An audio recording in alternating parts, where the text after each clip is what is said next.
It is the fifth and final model introduced in the 2025 Grendizer U collaboration with Medarot S, sporting the iconic Mazinger design and Black Castle mecha of the sky. It is GDU04 Mazin-X, with a kit of Void Shot, Revenge Hammer,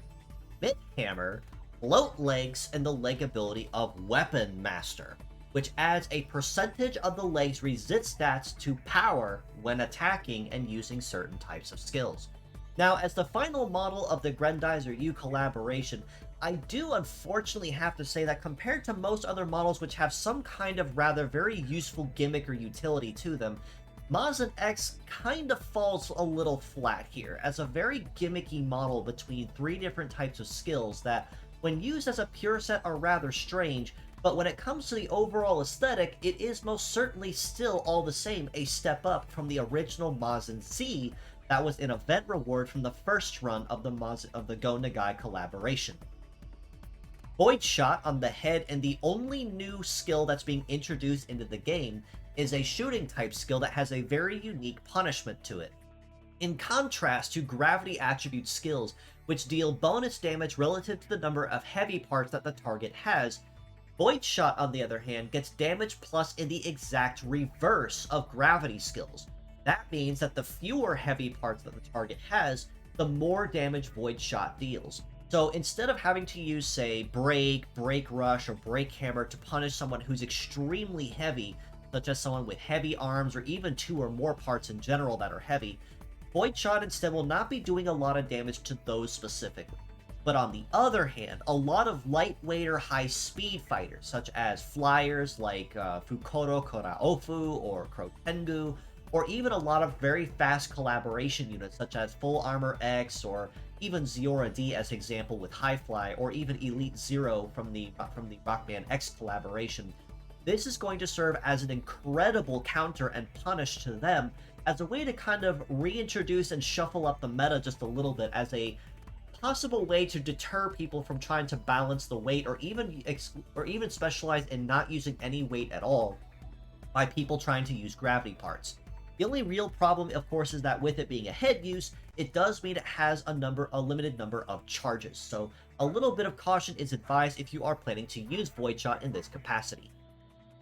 Revenge Hammer on the right arm is a melee attribute skill that has a very unique damage condition. Under any kind of circumstance, Revenge Hammer acts as a very basic kind of attack and hammer at its core, with no real impressive stats or drawback. And even with a base power of 1480, for a hammer, that's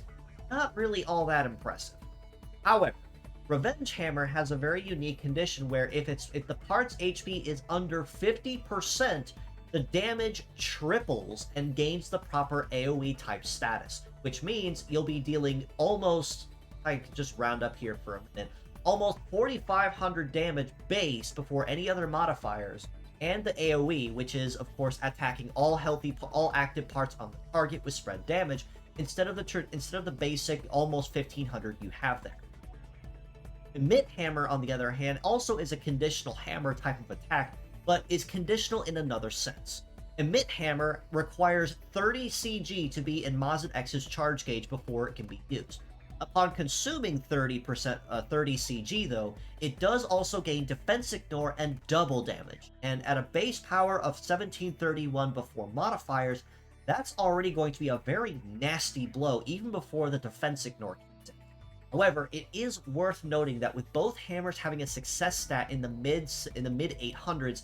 it's going to be rather blind, and you're going to be struggling just a little bit in actually having the hits consistently land, unless you have somebody on the team that can either prevent the foe from dodging, or possibly use something with, say, a radar sight buff to kind of boost that a little higher. But with one arm requiring an HP control and the other one a CG control, Mazin-X is kind of tricky and gimmicky.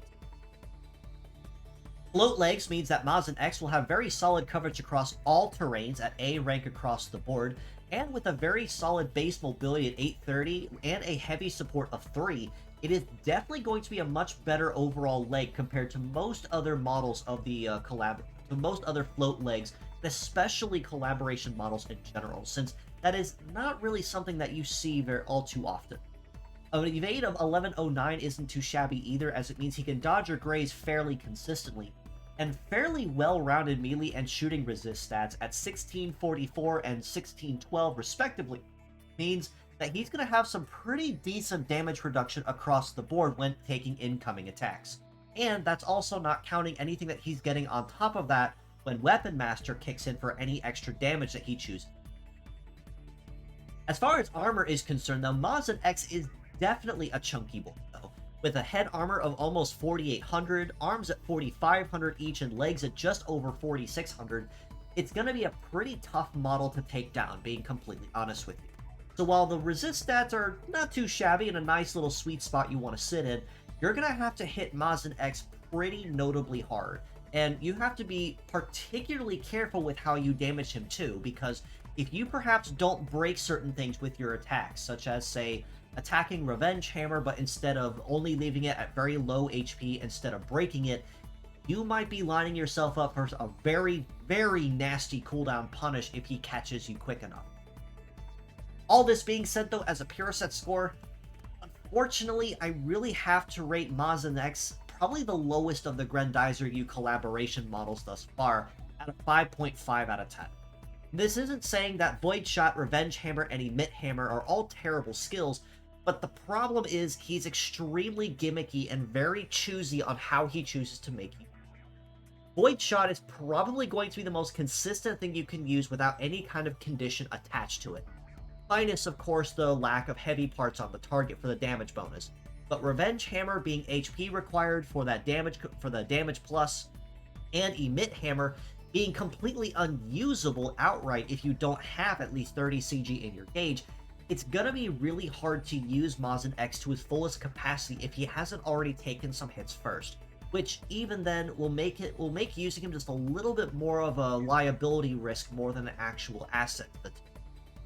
As mixed parts, on the other hand, I do have to rate him notably higher at a 7 out of 10. Because while using all three of the skills as a pure set is extremely gimmicky and rather tricky to use, you can make use of all three of them in very solid capacities, spreading them across the team.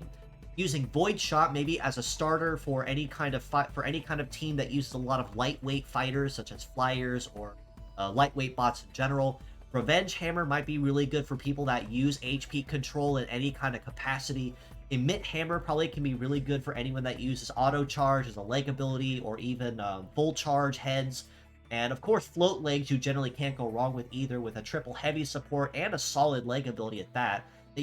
That means you can use either melee or shooting skills with it and really not go wrong. But ultimately, if you are going to use Mazin-X in any kind of capacity, it's quite frankly better as mixing the parts across the team than united as a pure set.